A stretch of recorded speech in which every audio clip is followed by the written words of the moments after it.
Con María Elizabeth Gutiérrez Fernández hemos estado varias veces en UNIMAR, es profesora de Ciencias Penales y ahora coordina un doctorado precisamente en Derecho Penal Internacional, donde hemos insistido en algunas cátedras en la importancia de la dimensión internacional del derecho penal. ¿Por qué tan importante, tomando como referencia que fue la guerra la que originó muchos de estos delitos? La presunción de inocencia parte desde la época de los tribunales tengo que hacer referencia al caso de los tribunales de Nuremberg. Después de la Segunda Guerra Mundial, Sí, claro. que fue creado con ocasión de tantos homicidios. De hecho, hay un periodista que se llama Ledwig que dice que nadie se imagina la magnitud de tantos homicidios que ocurrieron en esa oportunidad. 6 millones de judíos fueron exterminados. Sí. Entonces era necesario que se hiciera un precedente con respecto a ello. Y es bien importante que para la fecha que ocurrieron estos delitos no estaba el genocidio tipificado como delito. Entonces, ¿qué ocurre? Sabemos que en materia penal no se puede dar la retroactividad de la ley, pero también había que juzgar a estas personas que habían matado de una forma tan cruel, vilmente a estas personas.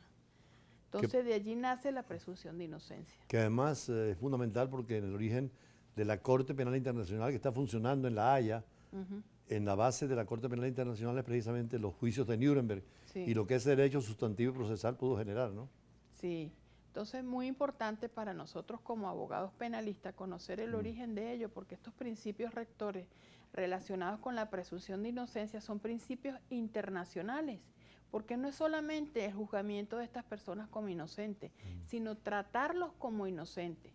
Entonces vemos como muchas normativas, tanto internas en Venezuela, se viola mucho la presunción de inocencia, porque el alcance de la presunción de inocencia no es solamente tratarlos como inocentes, sino hay casos donde se decretan medidas cautelares que, si bien es cierto, no condicionan la libertad, pero sí condicionan otros derechos, tales como prohibición de salida del país, prohibición de salida del Estado, y al imponérseles estas medidas sin haber mediado previamente un juicio o mediante el cual se demuestre la culpabilidad y responsabilidad mediante una sentencia definitivamente firme, se decretan estas medidas, estamos en presencia de violación de la presunción de inocencia. Me imagino que usted con la Universidad de Santa Rosa fue la que tuvo la idea y la iniciativa de un doctorado en Derecho Penal Internacional.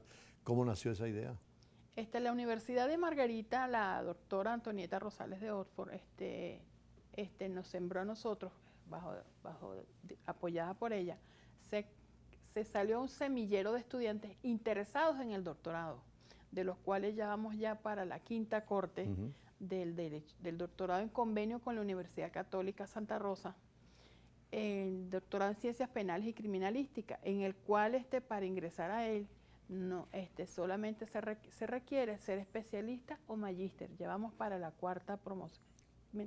Estamos en la cuarta, vamos para la quinta, donde usted forma parte del cuerpo de docentes como en el área de penal internacional. Ahora, tienen alumnos de todo el país, me imagino. Sí, y del mundo. Tenemos estudiantes en México, en Colombia, venezolanos que emigraron y están estudiando desde Colombia, desde México, desde Estados Unidos, haciendo este doctorado. Y que son doctorados accesibles económicamente, porque un doctorado en una universidad latinoamericana o extranjera es muy costoso, y usted dando oportunidad de ese doctorado y en un área nueva, porque hay ya instancias internacionales y el derecho penal ya rebasa las fronteras. Sí, ya el derecho nacional se nos quedó corto. De hecho, con este tema migratorio están ocurriendo muchos delitos donde hay venezolanos y extranjeros involucrados. Entonces, ¿a quién le compete? ¿Cómo se compete? Aunque sabemos que en materia penal internacional es una materia subsidiaria. Primero hay que juiciar aquí en Venezuela para posteriormente irnos a la Corte Penal Internacional. Pero es necesario que como profesionales del derecho nos formemos desde este punto de vista ya no solo nacional, sino a nivel internacional. Por cierto, me va a permitir, profesora, una sugerencia. Hoy la Unión Europea, dimos la noticia, acaba de aprobar una especie de norma general para los 27 estados de la Unión sobre la inteligencia artificial, y hay la variable en la inteligencia artificial de los delitos penales también, que son frecuentes ya en este momento. Sí, de hecho el profesor Manuel Díaz hace referencia también a esa parte de cómo influye la inteligencia artificial y el impacto hasta en el medio ambiente. Claro, que además es una materia interesante que ustedes han puesto, Derecho Penal Internacional del Ambiente, porque hoy en día incluso la Corte Penal Internacional, que tiene 4 delitos establecidos, ya están considerando el quinto delito, que es el ecocidio, porque acabar con una célula es igual que acabar con una vida, ¿no? Sí. O con muchas vidas. Y ahora, ¿qué proyectos tienen este año? Estamos en seguir proyectando la universidad con estos programas de doctoral de ciencias penal y criminalística, y también tenemos el programa de procesal penal y tenemos otros programas muy interesantes en materia de educación y de gerencia relacionados con estudios de cuarto y quinto nivel. Usted viene en este momento de la Universidad Central de Venezuela. ¿Qué hace allí? Estaba presentando la exposición de mi tesis doctoral, que tenía que ver con la presunción de inocencia en los delitos de violencia de género, específicamente la violencia psicológica, con dos ejes temáticos: uno, por una parte, la presunción de inocencia, y por otra parte, la violencia psicológica. ¿Cómo con un simple informe se puede condenar a un hombre vulnerando la presunción de inocencia? Entonces de allí nace en mi tesis doctoral la teorización de la tutela judicial efectiva, donde la sostengo en principio la presunción de inocencia y la sostengo de dos brazos: el debido proceso y el derecho a la defensa. Hay el famoso caso de Dreyfus en Francia. Recuerden que fue condenado siendo inocente, y así muchas veces pasa. Hace poco en Estados Unidos un condenado a muerte a última hora vieron que era inocente, y muchas veces por eso la pena de muerte es un drama en el derecho penal, ¿no? Sí, porque imagínense, el drama está en que muchísimas veces estas personas son condenadas a una pena de muerte o a una cadena perpetua siendo inocentes. Por cierto, usted nos recomendaba un día en algún evento que teníamos en Margarita el caso de un venezolano que está en un tribunal penal en Kenia, en Nairobi, y donde hay pena de muerte. Condenado. Y la mayor preocupación que tengo yo es que venezolanos en la embajada de Kenia, y la víctima es una venezolana. ¿Qué pasó que no juzgó Venezuela? Bueno, son temas nuevos en este derecho penal internacional, donde incide mucho la diplomacia, pero también el derecho, por ejemplo, la Convención de Viena sobre relaciones diplomáticas. Ese es un caso interesante para estudiar, y ojalá, al margen de que sea inocente o culpable, esta persona que está encarcelada hoy en Kenia pueda tener también la posibilidad del recurso y de la asistencia jurídica, ¿no? Sí, y de hecho el caso de ser condenado va a ser el primer venezolano condenado a pena de muerte.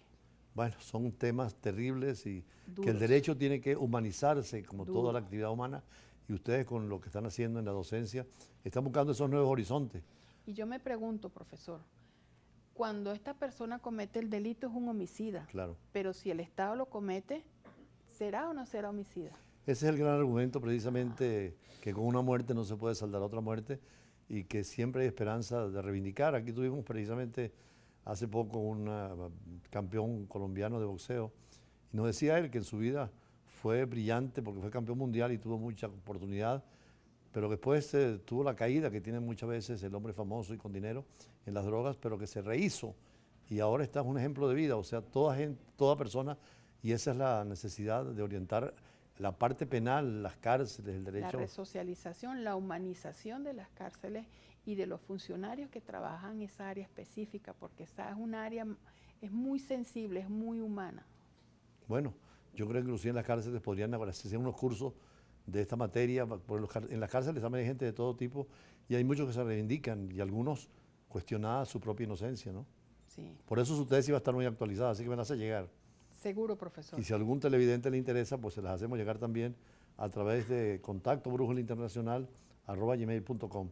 Gracias a María Elizabeth Gutiérrez Fernández, profesora y amiga, y además exalumna nuestra, que veo que los alumnos superan siempre a los maestros. Vamos ahora con la última parte de Brújula Internacional.